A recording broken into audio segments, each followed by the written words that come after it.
Time now to get another check of what the roads are looking like this morning. Megan Hartnett is out in Defender. Megan, has anything changed in the last half hour? No, well, not really. We're currently on I-475 heading south, and I'm going to flip around the camera so you can see there's basically one path that everyone who has been on the road has been driving on. Otherwise, it's really hard to see the lanes. You can't really see anything right now.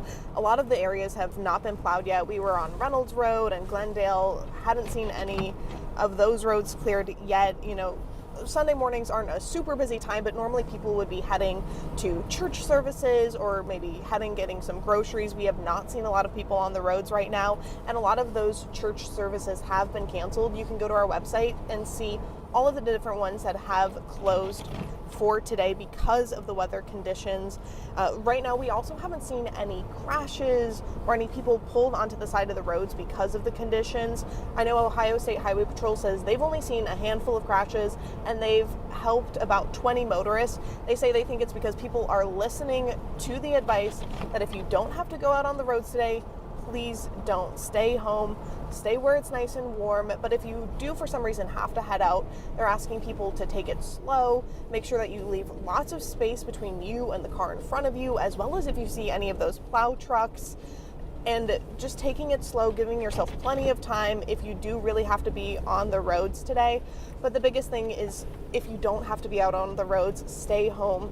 The conditions out here are not great, so hopefully you have everything you need. We're going to continue tracking these conditions throughout the morning so that you know what's happening out here. Right now, we'll just head it back into you in studio. All right, Megan, thanks. Lucas County engineers have been hard at work since yesterday to prep the roads ahead of the storm, and they're not even done yet. Faith Sahowski got the chance to talk to an engineer. Faith, what do storms like this mean for them? Noel, engineers tell me they have 11 salt trucks that headed out at midnight and will spend most of their time today controlling blowing and drifting in those more rural areas.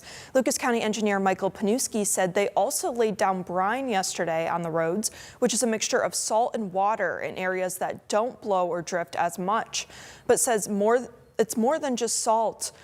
Will be laid down at the roundabouts and intersections since salt isn't as effective in these frigid temperatures. He says if you do have to go out, use caution and keep a good distance from other vehicles. We should be hitting the same location about every, depending on the severity and what's going on, about every 60 to 90 minutes. When you're out there, give the plowed plenty of berth. Don't try to pass the plow, especially in the blowing and drifting scenarios. Pniewski says drifting today could cause hazardous roads just 15 minutes after being plowed. He wants to remind everyone to stay off the roads as much as possible. Reporting in studio, Faith Sahowski, WTOL 11.